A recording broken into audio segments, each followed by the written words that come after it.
Hare Rama, Hare Rama, Rama Rama, Hare Hare.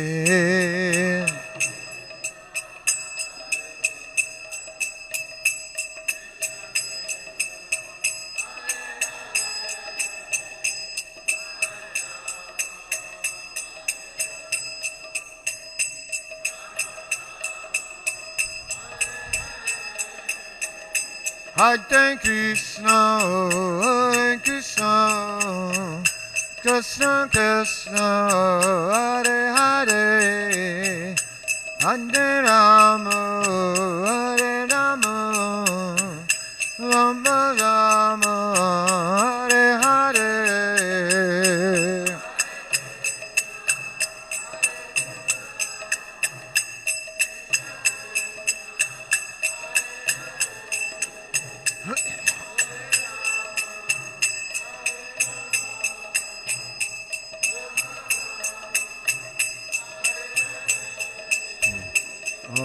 Hare Krishna, Krishna Krishna, Hare Hare, Hare Rama, Rama Rama, Hare Hare.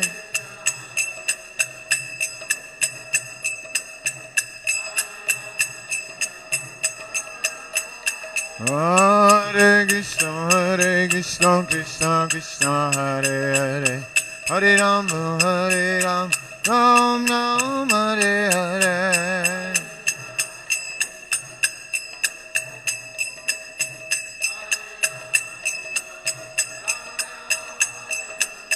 Hare Krishna, Krishna Krishna, Hare Hare, Hare Rama, Ram Ram, Hare Hare.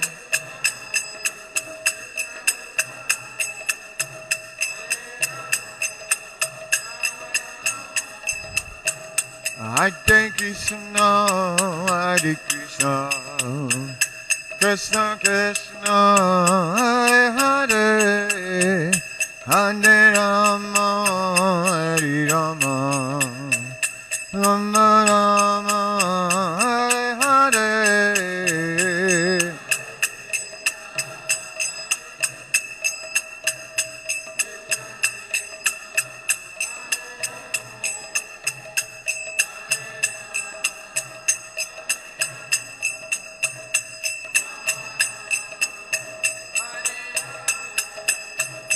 Hare Krishna, Hare Krishna, Krishna Krishna, Hare Hare, Hare Rama, Hare Rama, Rama Rama, Hare Hare.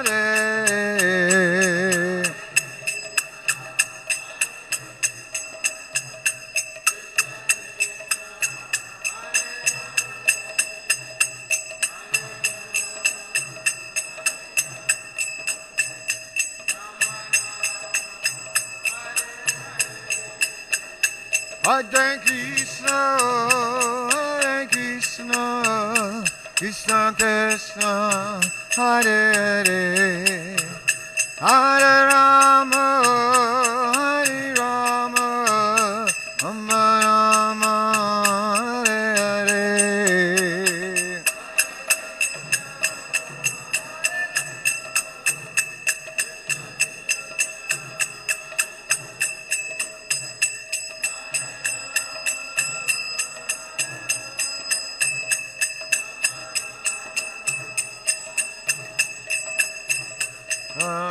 Hare Krishna, Hare Krishna, Krishna Krishna, Hare Hare, Hare Rama, Hare Rama, Rama Rama, Hare Hare.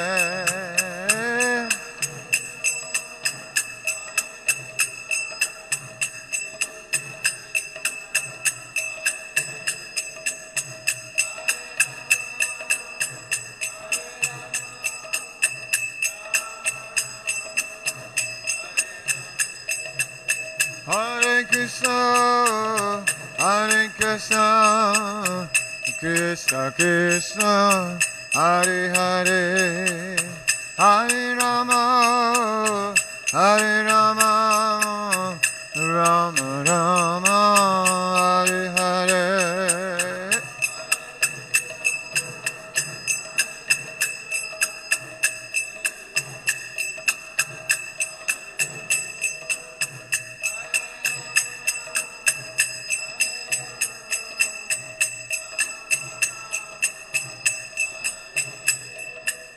Hare Krishna, Hare Krishna, Krishna Krishna, Hare Hare, Hare Rama, Hare Rama, Rama Rama, Hare Hare.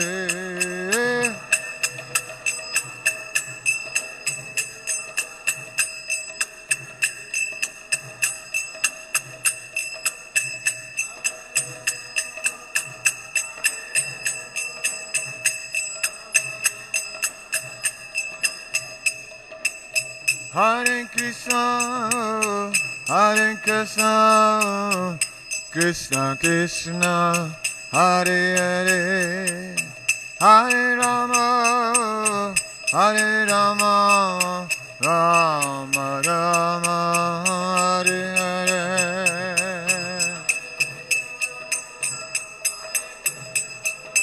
Krishna Krishna, Hare Hare, Hare Rama, Hare Rama, Rama Rama, Hare Hare.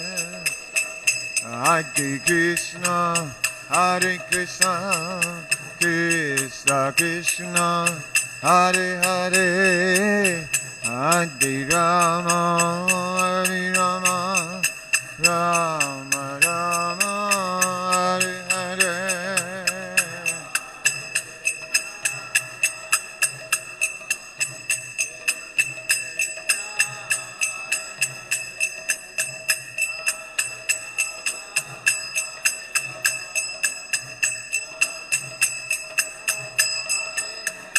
Hare Krishna, Hare Krishna, Krishna Krishna, Hare Hare, Hare Rama, Hare Rama, Rama Rama, Hare Hare. Hare Krishna, Krishna Krishna, Hare Hare, Hare Rama, Hare Rama.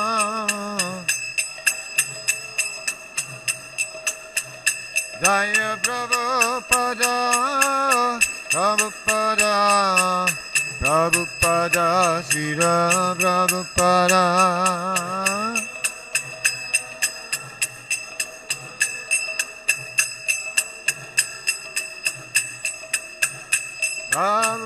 Prabhupada, Prabhupada, Prabhupada, Jaya Jaya Prabhupada.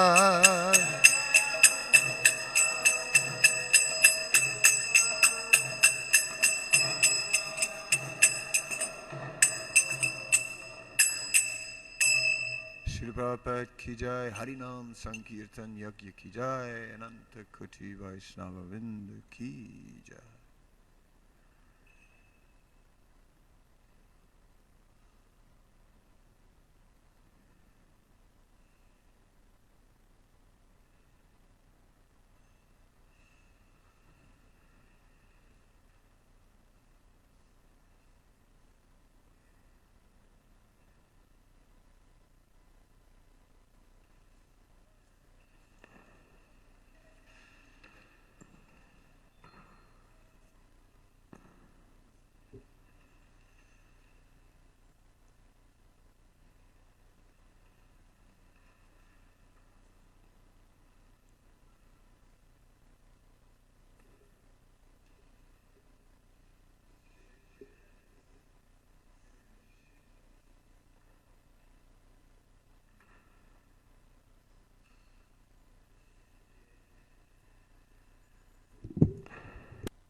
Bhagavate Vasudevaya.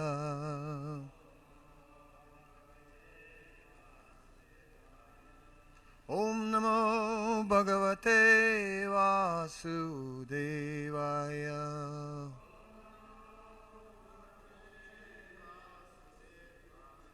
Om Namo Bhagavate Vasudevaya.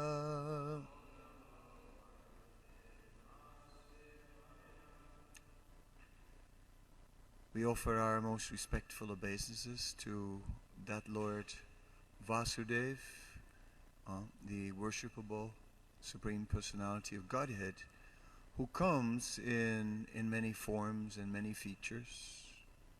In the Srimad Bhagavatam, it states, Iti cham sakala pumsa Krishnastu Bhagavan Swayam Indrari Vyakalam Lokam Mridayanti Yuge Yuge. Just adjust this thing. So, it is stated that the Lord appears again and again in many, many forms.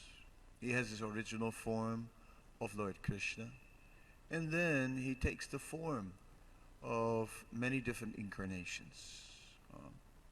And these incarnations are described as the Amsa and the Kala.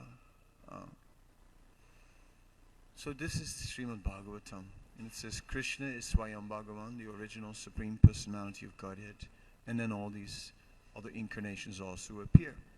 It is said, Srila Rupa Goswami says that the form of Lord Ramachandra is more than an Amsa, more than a part of the Lord.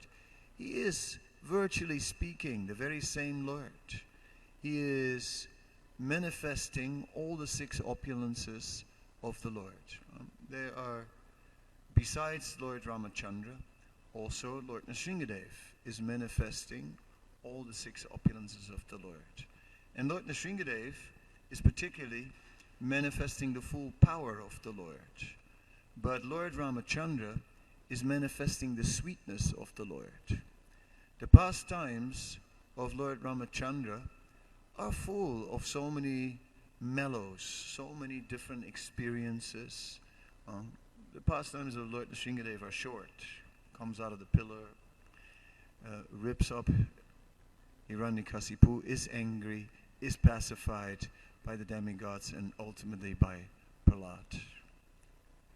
But the pastimes of Lord Ramachandra are very extensive, and there are so many varieties of human interaction. Lord Ramachandra is non-different from Krishna. He's an expansion of Krishna. He is the avatar of Lord Krishna. In the Padma Purana, we find a description that we're dealing with Vasudeva, Pradyumna, Sankarshan, Pradyumna, and Aniruddha, or the Chaturvyuha, these forms of the Lord. So one of the earlier expansions of the Lord. So this says something about the nature of Lord Ramachandra. The unique feature of Lord Ramachandra is that Lord Ramachandra is dedicated to Dharma, to following religious principles. Of course, such Dharma is prescribing people to act according to scriptural injunction. Everyone has to act according to prescribed duty, what to do, what not to do. Krishna in Vrindavan shows a different feature. In Vrindavan, Krishna shows the feature of the spiritual world. He is not controlled by any rules. He plays by his own rules. He is the Supreme Lord. He makes the rules. When Krishna steals, it's blissful.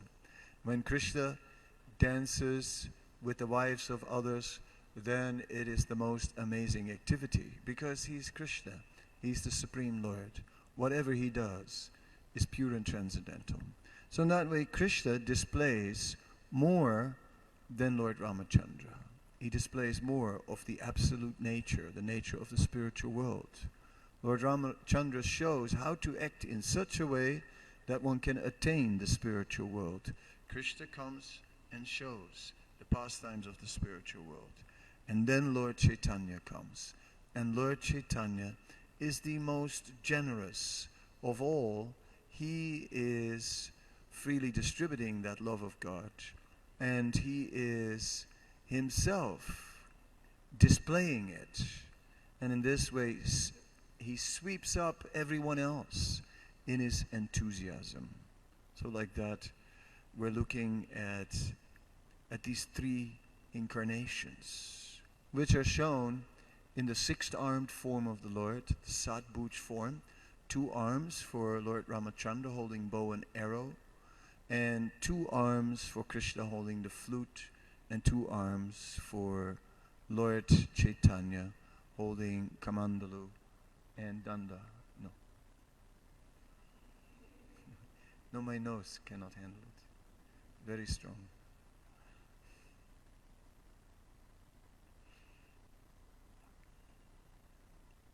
Close the curtain. Everything was good. Yes. No. There's still light, backlit. It wasn't there. Anyway. It is said that Ravana was flying in the sky and had a chariot that could move at will. That chariot was roaming the skies, and he was accompanied by many powerful demons who were riding various animals and also flying in the sky and holding different weapons. Sages were engaged in the Yuga Dharma, which is Tretya Jajato Makai, which is performing sacrifices in the age of Tetra. And as these sages performed their sacrifices, these Rakshasas would descend upon them, and they would kill them and eat them and disturb the sacrifices. That demoniac forces were just incredible. And that is Treta Yuga. We thought that Kali Yuga was the worst. No, Kali Yuga is the worst, but in Kali Yuga nobody is powerful. Even the demons are not powerful in this age of Kali. They were more powerful in the Treta Yuga. So very powerful demons were there, feasting on human flesh. Many such Rakshasas resided in the forest. And Ravana, who was the one flying that Pushpak Viman, that plane, he had taken the plane from his half-brother Kuvira. And Kuvira was the treasurer of the demigods, and Kuvira had been given this island of Lanka. And because Kuvira was very wealthy, the island was just full of golden palaces, and therefore it was known as gold. And Ravana took away that island, and he took away the plane from his brother, and he roamed around the world looking for anyone he could defeat. Of course, he did encounter some difficulties. It is said that when he was approaching Mount Kailash, suddenly his plane could go no further. And he's like, what is happening? I'm being checked in my progress. I'm being controlled in my movements. This was intolerable. So, therefore, he decided to take action, and he began to shake Mount Kailash. Then Lord Shiva pushed down Mount Kailash with his toe, and Ravana's hands got caught under the mountain, and he didn't know what to do anymore. He was totally caught. Then he was advised, pray, pray, pray to Lord Shiva. So he did, and then Lord Shiva let him go. So it was not all victory, but he made some mental adjustments and was just thinking, I performed austerity and I got benedictions of Lord Shiva. In that way, he was indulging in his own power. This is the demoniac mentality. In the Ramayana, we're seeing how Lord Ramachandra is so popular in the entire kingdom. Everyone is adoring this prince, and therefore Lord Ramachandra is soon to be appointed as the Yuvaraj, as the one who is in line for the throne. And finally, Dasarath decides that he would like to give up the throne and give it to Ram. Then, on the day before the coronation, that is when that mantra is speaking to that Kaikeyi, and all that I think we might be seeing more of today, of that discussion. And we see how in the end Kaikeyi takes her boons, the boons that she earned from Dasarath, and Kaikeyi is requesting Ram to go to the forest. It is Lord Ramachandra who takes it in an extraordinary mood. All of Ayodhya cannot believe what is going on. Ram, who is their everything and dearmost, is banished to the forest. Dasarath is dying. He cannot even speak. He is just lying on the floor. And Ram is not affected. He even seems to be quite happy. He's happily going to that forest. Of course, we can appreciate that for a conditioned soul, Dharma is duty. And that for a conditioned soul, to follow Dharma is a matter of following external rules and regulation. But for Lord Ramachandra, he had realized the full depth of this Dharma. And he had realized the beauty of it. And he realized that anything else was simply Maya, an illusion. Therefore, coronation or this or that was all just the illusory energy creating artificial importance. There was nothing that was important but the path of Dharma. And the path of Dharma, therefore, was the joyful path, because it was the path of the Supreme Lord. So Lord Ramachandra joyfully went.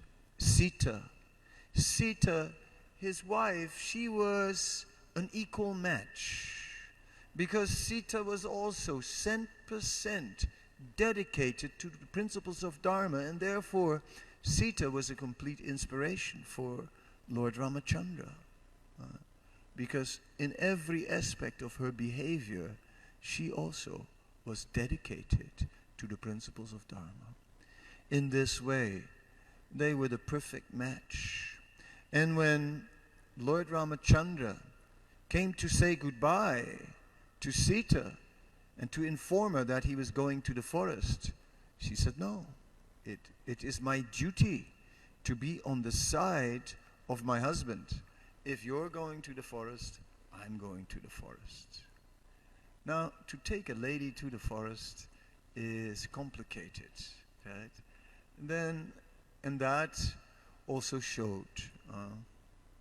So they were accompanied by the residents of Ayodhya, until they came to the river.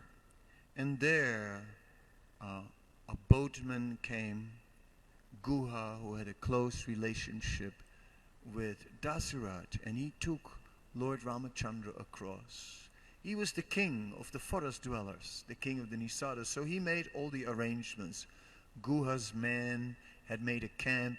Guha's men made sure everything was okay.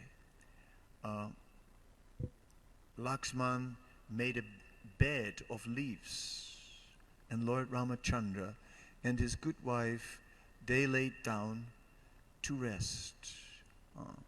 Actually, before something happened was that there was a group of wasps, and these wasps had been drinking too much honey from the flowers, so they couldn't fly straight. But there was one who was not intoxicated, and then he was guiding the others in which direction to go. So Lord Ramachandra pointed it out, and he said, look at these wasps. Even they have to follow their guru. Right? So when Sita heard that, she thought it was so funny. I mean, maybe in the Treta Yuga jokes were a little different than they are nowadays. But Sita, when she heard it, she just cracked up. And all the tension of having been banned to the forest was just relieved. Then, that night, Lakshman, he stood guard. Now it is said that Lakshman's wife, she did not come to the forest, but that Lakshman's wife was at home serving her husband. And what she was doing is she was not only sleeping for herself, but she was also sleeping for her husband, so that her husband didn't have to sleep. Therefore, all these 14 years, Lakshman never slept. Lakshman stood guard at night, and his wife, Urmila, she would sleep at night. So, in this way, somehow or other, she also served her husband in another way. Yes. Lakshman was always the servant of his elder brother. And whatever his elder brother was doing or deciding, he was simply accepting it. His elder brother was his master.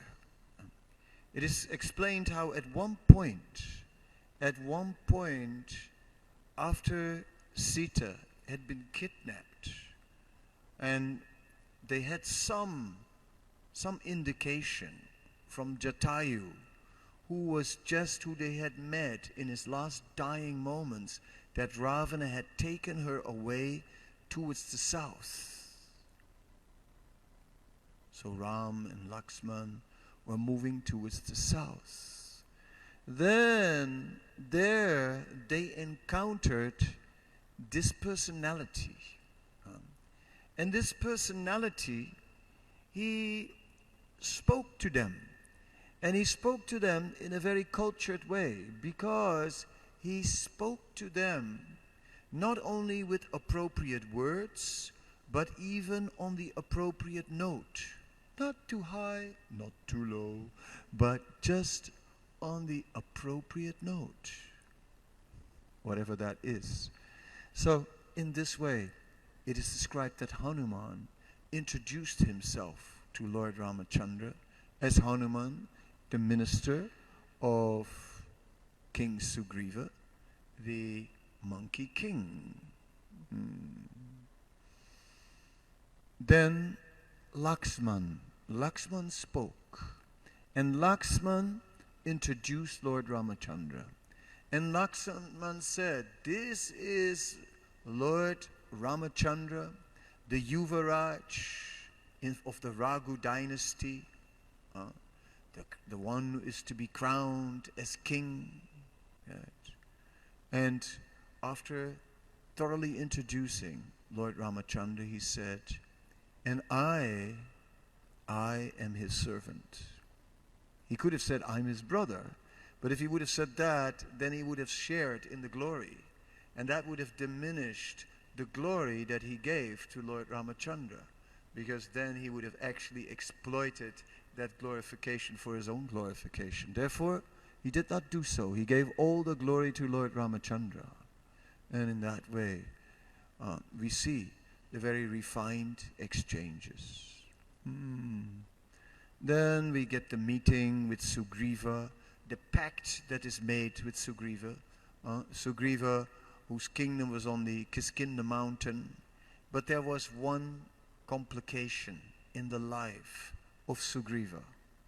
And the complication in the life of Sugriva was that he had a headache. A chronic headache. Some people do, and apparently even some monkeys do. What was the reason why Sugriva had this chronic headache? It was because every day, his brother, Bali, would be flying through the sky and somehow or other find the head of Sugriva and kick it. And then he would continue to fly and land it out of Kiskinda. What was going on? It is said that in the time of yonder, once Bali, who was the king of the monkeys, became involved in a fight with some demon, and that was happening in a cave. And then there was, for a long time, nothing, no news. And then finally, and they were waiting and waiting for Bali to come. Then they heard a terrible scream in Bali's voice. And it sounded really like Bali was dying. Bali had said, if somehow or other I die in this fight, then close the mouth of the cave with a big rock. So Sugriva did that.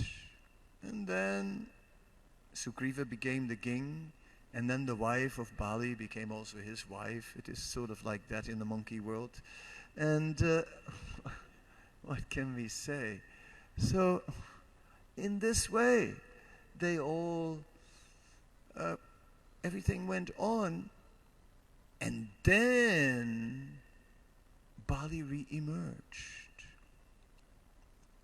Anyhow, but Bali became cursed, and the curse was that he could not set foot on the earth of Kiskinda.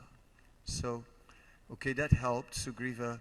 As long as he was on Kiskinda mountain, he was safe, except for that one kick on the head. So, by the arrangement of Hanuman, the minister of Sugriva, a pact was made between Sugriva and Lord Ramachandra, that Lord Ramachandra would help Sugriva in dealing with Bali. And he would kill Bali. And that Sugriva would help to find Sita. And so it came to pass. And we get that scene, it's a scene I like. It's a dramatic situation where Lord Ramachandra is hiding behind a tree. And Bali comes flying to the sky. And he's just about to give the daily kick to Sugriva. And then suddenly Lord Ramachandra pierces him with arrows. And he crashes to the ground. And Lord Ramachandra walks up. And Bali looks at him and said, "Who are you? Who are you? What kind of coward are you that you shot me from an ambush from behind a tree? Are you a Kshatriya? Are you a man of honor? Are you a man of dharma? How could you fight like this instead of facing your enemy?" Then Lord Ramachandra said, listen, Bali, the Kshatriyas, they fight like that with other Kshatriyas. But you are not a Kshatriya. You are an animal. You are not following any principles of Dharma. You are behaving like an animal. And Kshatriyas, they hunt and shoot animals from an ambush. And therefore, I was acting according to the principles of Dharma. And Bali, for the first time, realized that actually he had behaved like an animal. Of course, these monkeys were not ordinary monkeys. These monkeys were very powerful monkeys, because these monkeys were the sons of various demigods. And because they were the sons of various demigods, they had superhuman power. A long time ago, Ravana had performed austerities, and in the course of performing these austerities, he had obtained benedictions, and the benedictions that he had attained, that he would not be killed by any Rakshasa, by any Devata, by any demigod, by any demon, by the Kinnaras, by any heavenly creatures, and he listed them all except human beings and animals, because after all, he had nothing to fear from such inferior creatures. But now, Bali killed. Now, Sugriva, his ally, now Sugriva gave the order to the monkeys, to all his monkey subjects, go to the south, go and find Sita. And if you don't find her, don't come back. And they knew what that meant. If you'd come back. So no one was ready to come back. Yes. They looked everywhere. They went to the southernmost tip of India. Nowhere a sight of Sita. Oh, they didn't know what to do anymore. They knew if we return now without any success, then finished. We may as well die here. So they all decided to fast, and they were lying there on the hill. Then, as they were lying on the hill, fasting and not drinking, they became more and more weak. And as they became more and more weak, they were lying on their backs. On top of that mountain,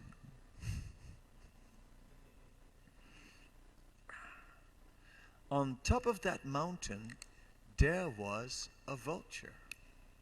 And that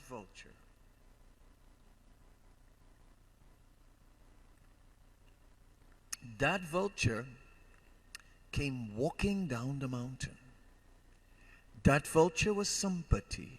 Since long, his wings had been damaged and he could not fly. And as a result, when a vulture cannot fly, that is a complication. So he didn't have much to eat. He was very hungry.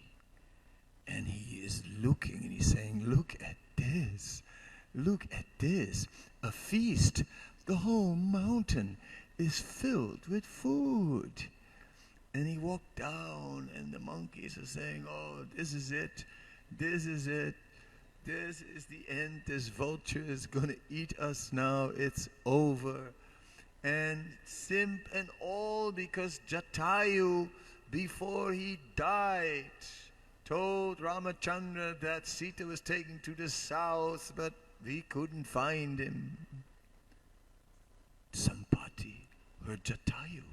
He said, Jatayu is dead. Jatayu was his brother. when they were both sons of the sun god. And when Jatayu was young, he was flying and flying too high, too close to the sun, and his elder brother flew past him and covered him with his wings. But as a result, he burned his wings and he could no longer fly. And now, the monkeys had said, Jatayu is dead. So anyway, when his food turned out to be friends of his brother, that was a problem. Because then he couldn't really eat them. And next moment, since they were going to find Ravana, the killer of his brother, Sampati joined the search. Now, as we know, vultures, they have telescopic eyes. They can see many, many kilometers distance. So Sampati went. He went on top of the mountain and he looked at in all directions. And then he saw Sita. He saw Sita in the Ashoka Grove on the island of Lanka. So when this news was brought to the monkeys, then of course a great celebration. They went back to Sugriva, and what they did, Sugriva had a private fruit orchard which was forbidden, and any monkey that dared to go into that garden and take any fruit, finished. Right? And all the monkeys, after all that fasting and after all that searching, they just went into Sugriva's garden and they ravaged it. They just destroyed it. They ate all the fruit. I mean, they made a total mess. And it's like the royal guard was just getting like totally upset. But Sugriva said, no, it's okay. They must have found Sita. They would have never dared to do such a thing unless they found Sita. So, in this way, the monkeys took advantage. And oh yes, Sita was found. Anyway, then of course starts the whole thing where the army of monkeys is standing before the ocean, looking at Lanka, but how are they going to cross that ocean? And then no one can do it but Jambavan. Jambavan, who is the oldest. Jambavan is one of the earliest creatures in the entire universe. Jambavan, therefore,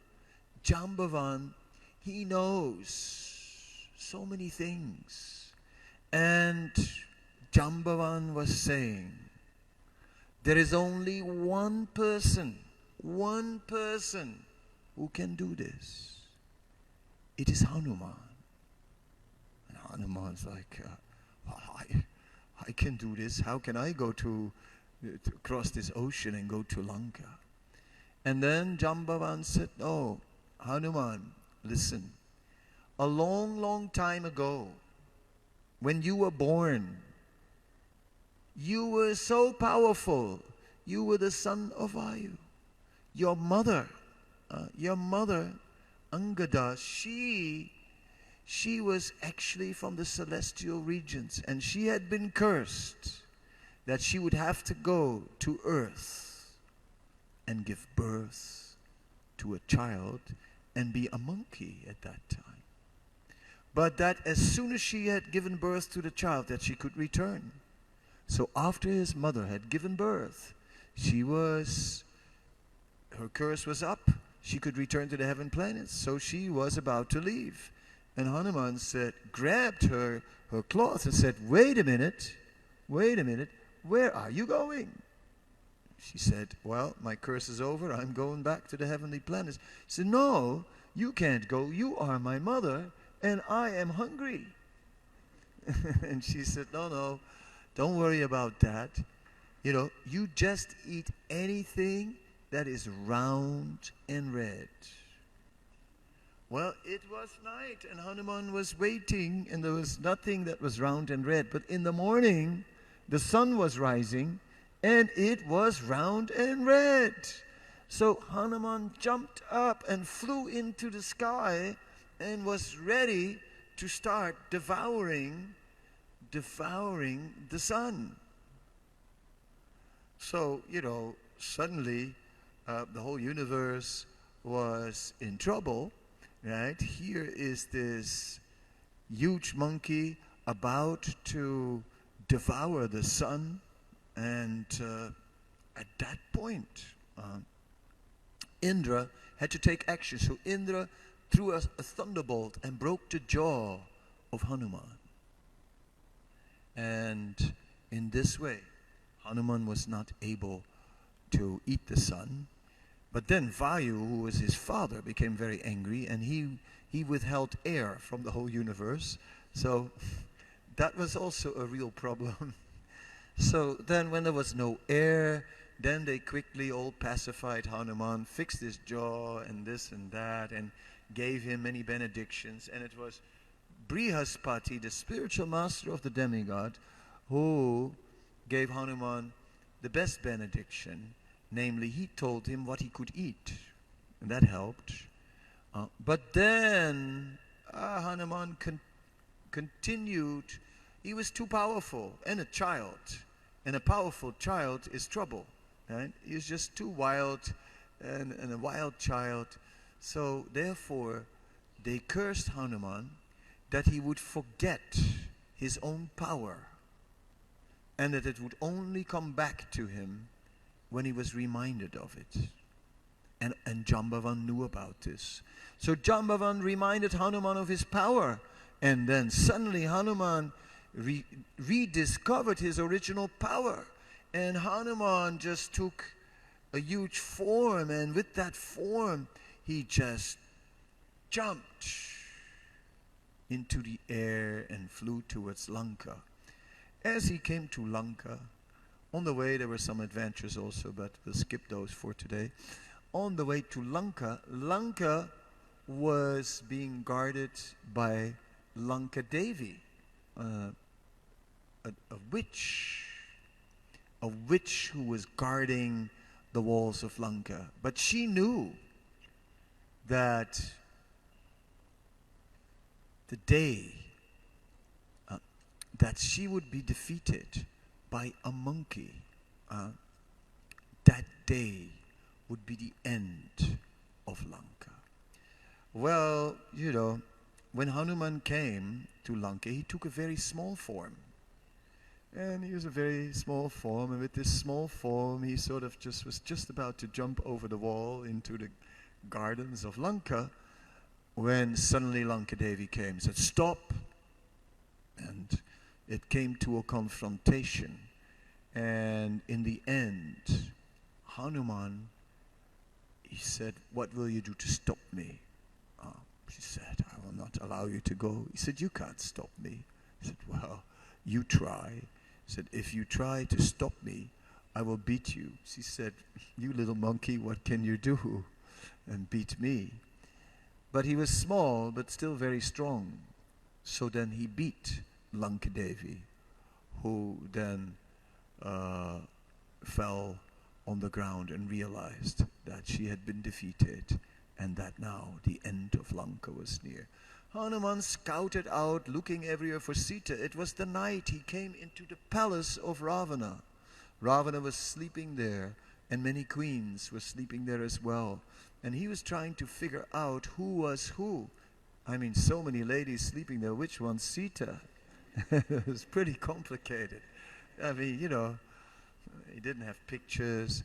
So what to do is sort of looking at, is this Sita, is that Sita?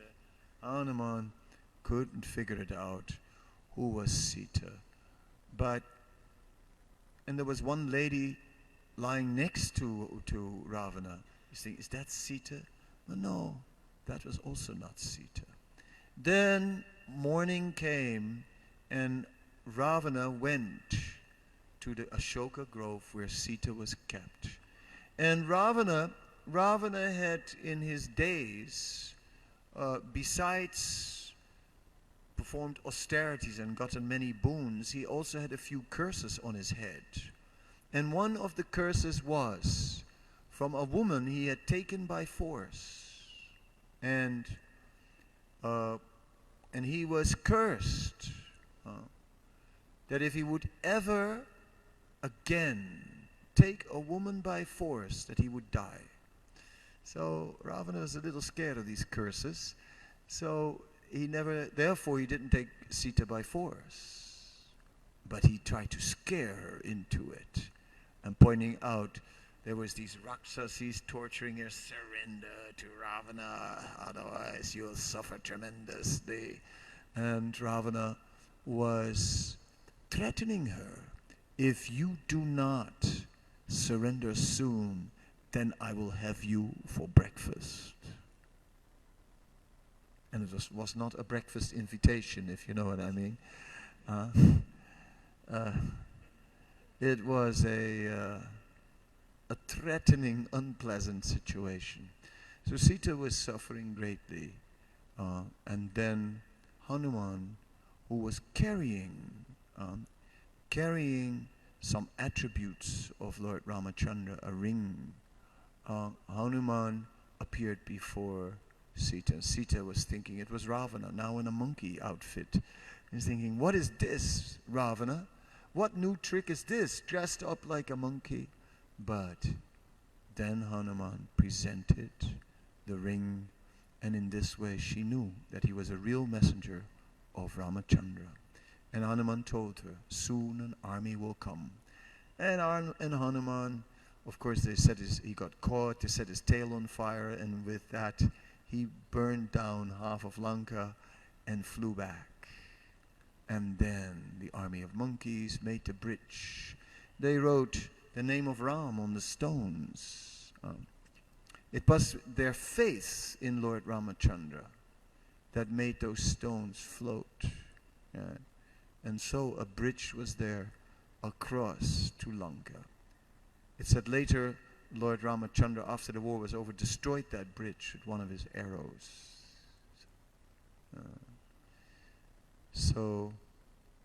And then of course there's the great battle, and in the end Sita is regained. Well, that should have been a happy moment, a moment of reunion. And just then at that happy moment, Lord Ramachandra says, you can go to Sita. Now you are free, now you can go. What does he mean, now you can go? All the monkeys looked at, what's happening here? All this fighting, we got Sita back, and now she can go? What's happening? So that you spent the night in another man's home, I can no longer take you back. But Sita said, let the power of my chastity be proven by fire. I will enter into fire, and if I come out unharmed of the fire, then know that I have not been touched by Ravana. So she entered into the fire, and Lord Ramachandra didn't try to stop her. Yes, enter into the fire. He was totally detached. The monkeys were like just losing themselves after all that fighting and everything. And then, but it turned out that when Ravana came to kidnap Sita, that Sita had jumped into the fire, and that actually an illusory Sita had been taken by Ravana, and that the real Sita had been kept by Agni with Parvati, and that later,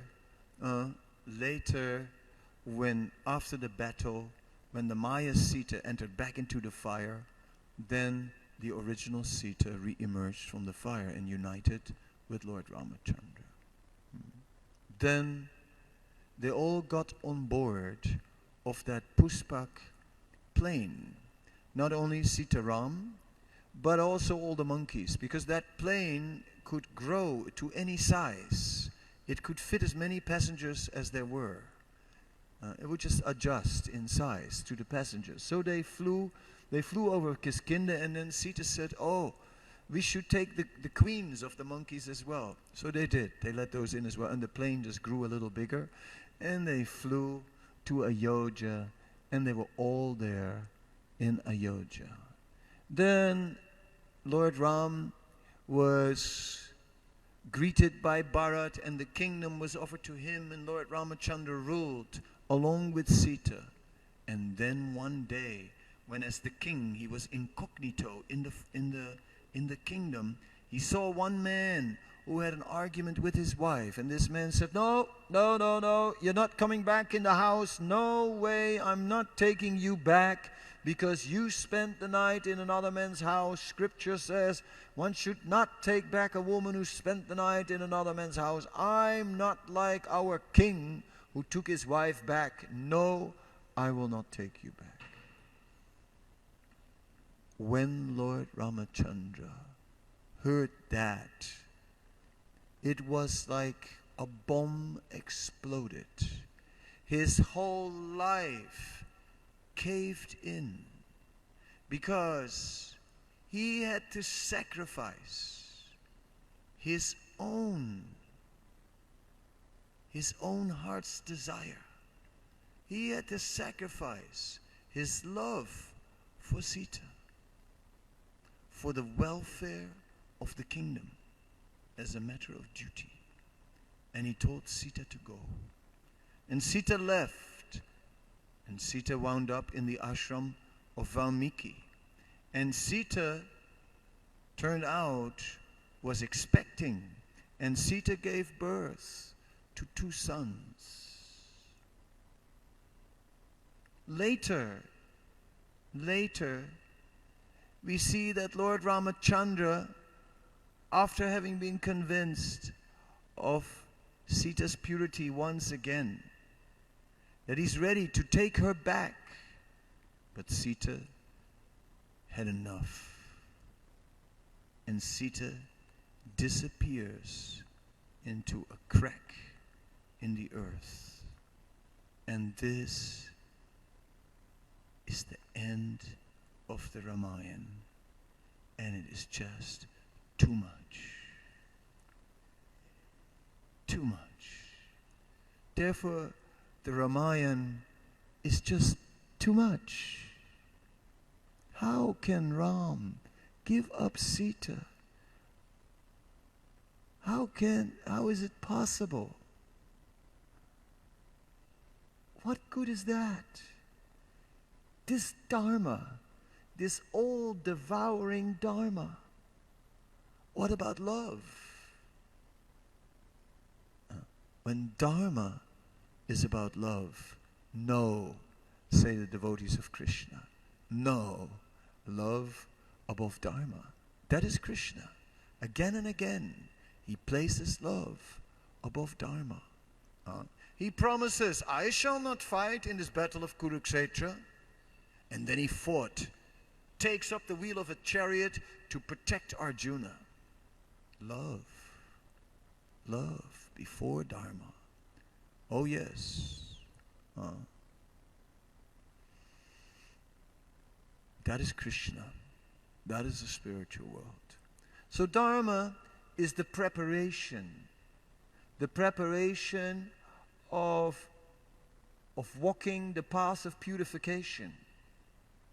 But then when it comes to the stage of actually spontaneous attraction to Krishna in the heart, then we go beyond Dharma and we go to the point of love. And there we move on from Lord Ramachandra to Krishna. And so, in this way, we, devotees of Krishna, once a year we focus on Lord Ramachandra. Because we see that although this Dharma is glorious, that ultimately there is more. There is pure bhakti and simply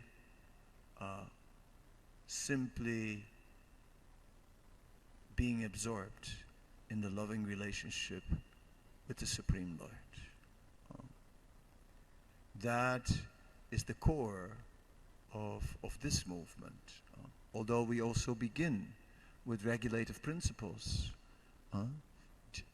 we also first follow rules and regulations strictly, and only in more advanced stages can one act on a spontaneous platform. So the Ramayana is a book. One can draw many lessons. It is a book where we get a deep insight in the intricacies of Vedic culture.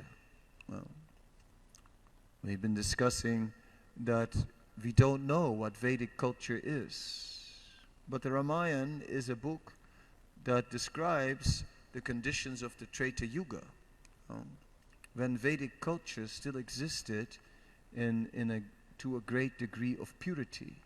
So through the Ramayana, we can pick up many principles of Vedic culture.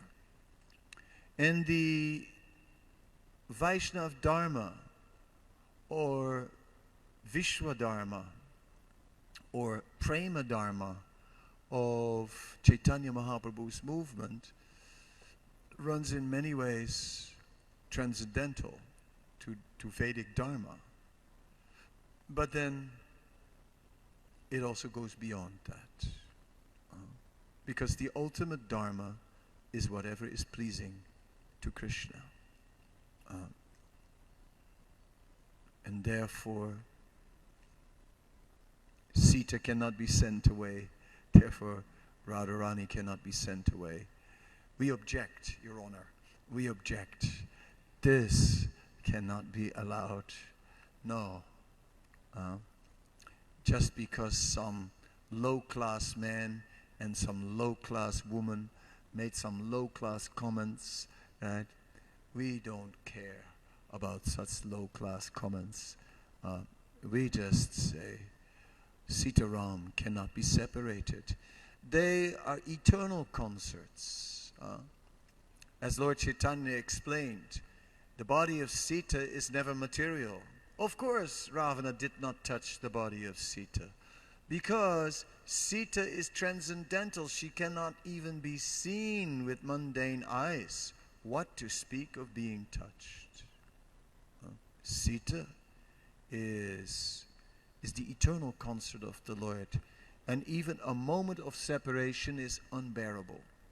As Sita did not want to be separated from the Lord when he was going to the forest, we don't want Sita to be separated from Lord Ramachandra after he ascended the throne. In this way, we just simply want to see Sita Ram eternally together, because between them is the perfect exchange of love. And so we are ending our little discussion on the Ramayana. Bhakti Chanimas comes at 6, is it? Yeah. So we can take some questions. Are there any questions? We can have a microphone here, or we can also have questions from the internet. If anybody has, I will. There is one Maharaj from Mayapur TV. Okay, there's one from Mayapur TV. Kelly Lalita Devidasi. She's asking, why is the appearance day of Sita Devi not celebrated? Why is what? The appearance day of Sita Devi not celebrated. Amongst the Gaudiya Vaishnavas, we are not going deeply into the commemoration of the pastimes of Lord Ramachandra, because our focus is Krishna. And to not take away from the focus of Krishna, we are limiting our worship of the personalities in the Ramayana to once a year during Ram Naumi. So we are today honoring not only Lord Ramachandra, we are first honoring Sita Devi. Prabhupada explains, the energy is always first. Sita Ram, Radha Krishna, Lakshmi Narayan. The energy of the Lord is always first. Therefore, she's also honored today. But we're limiting our worship of Lord Ramachandra to one day a year because Krishna, Lord Krishna is our Istadev. Our focus is on Krishna. We offer our obeisances to Lord Ramachandra, but ultimately we turn to Krishna.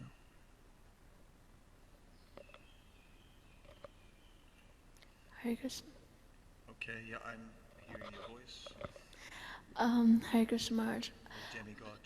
Love triumphs over Dharma, but even on the dharmic level, it seems that the example that Lord Ramachandra is setting by leaving Sita appears very adharmic, because she's pregnant and he knows she's pure, and it seems like, and then later on to like change his mind, it appears very adharmic.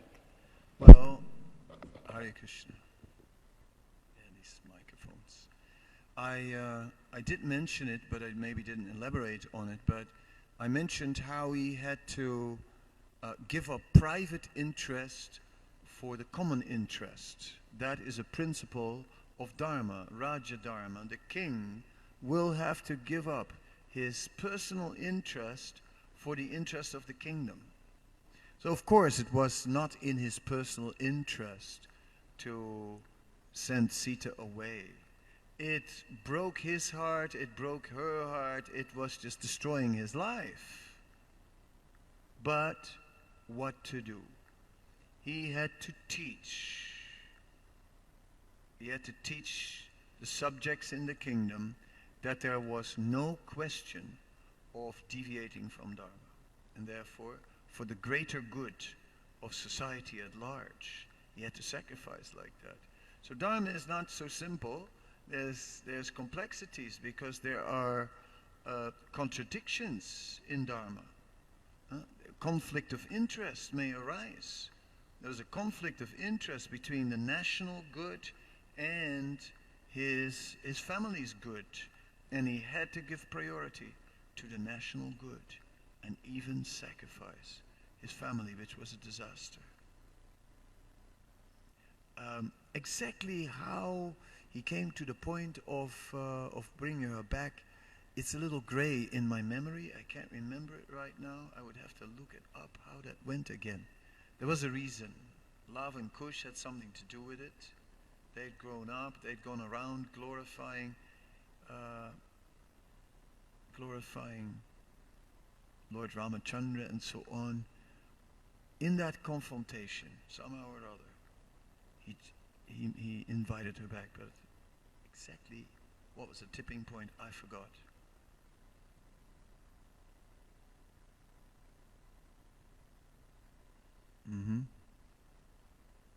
Someone on my phone asked a question about sweetness. I said that the pastimes of Lord Ramachandra were more sweet, but there seems to be so much suffering.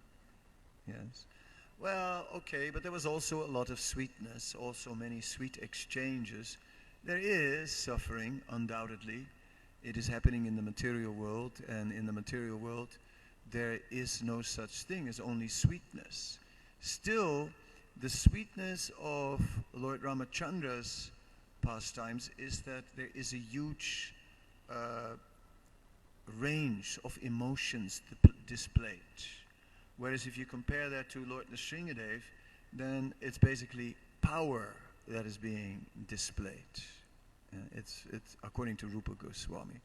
But Rupa Goswami described the sweetness in Laghu Bhagavatamrita of Lord Ramachandra's pastimes, and it means because there was a wide range of emotions being displayed there. And in this way, we can actually, when we carefully read the Ramayana, get a lot. We get a lot about how to deal with all these different emotional experiences that come up in the course of spiritual life. And that is the sweetness, that all those mellows are there. That there was a little bit of suffering here and there, that's also there, but that's part of the material world. What can you do about that? Well, yeah.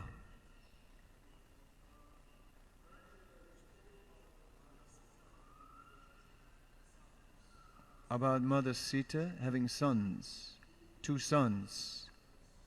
I spoke that Mother Sita has 2 sons.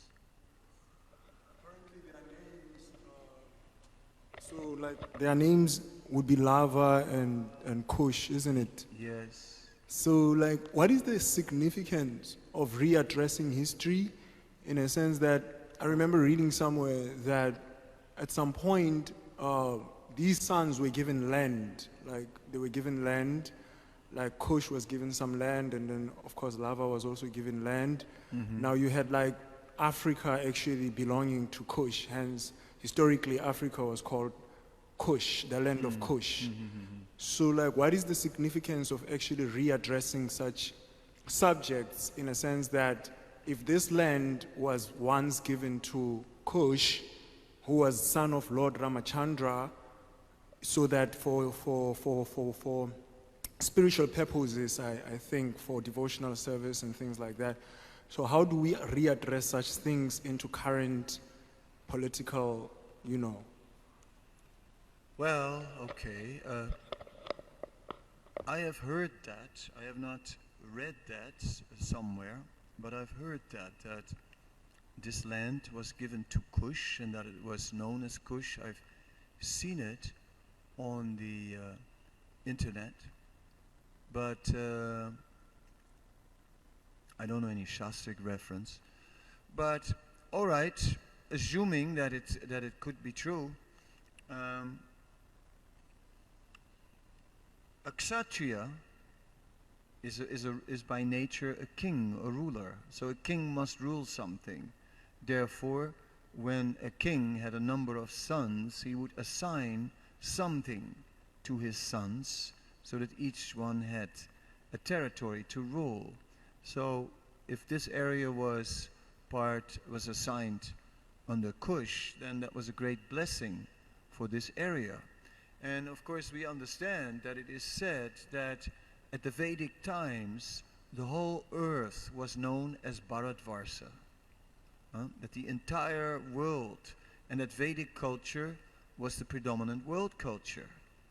Then over time, as the yugas passed on, that Vedic culture became more and more degraded, until now that we are in the age of Kali and there's not much left of it, maybe some remnants at best, right?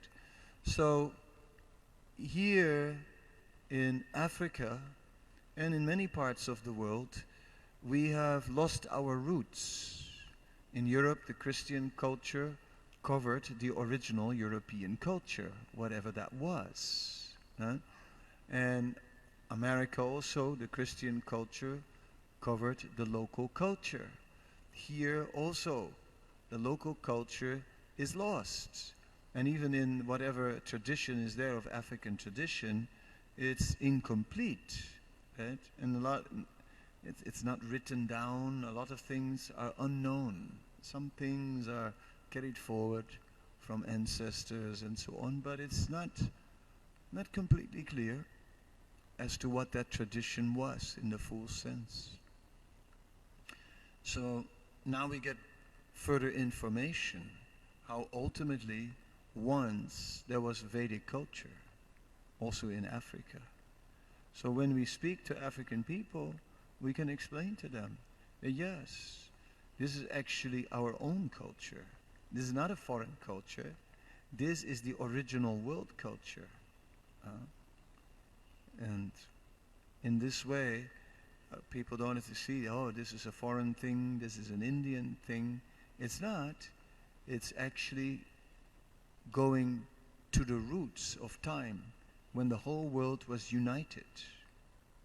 When India was not known as India, and when Africa was not known as Africa, but when Africa was known as Kush, and India was known as Bharatvarsha, and how Kush was also part of Bharatvarsha, the land of Bharat.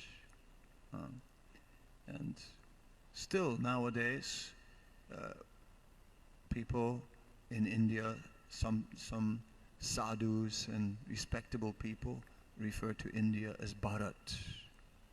His Holiness Krishnadas Maharaj would never say India. Right? He would only say Bharat. But that is correct, actually, because the name India is a Muslim name given by the Muslims. Bharat is actually the original name. So in Vedic times, the connection between Africa and the whole world was united in the Vedic culture at that time.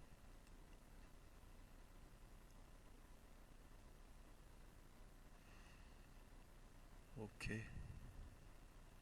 So then, very soon, Bhakti Chaitanya Maharaj will appear.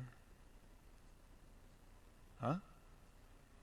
Oh, he's speaking from his room. Oh, okay. So, I can have kirtan for 10 minutes, and then Maharaj will start. Huh? What is that? The drama is happening now? Yeah? Drama. No, there can be, you're the... If there's no master of ceremonies, then it's misery. So, since you have asserted your authority, it's going to be dramatic, boys. Very dramatic. Hare Krishna.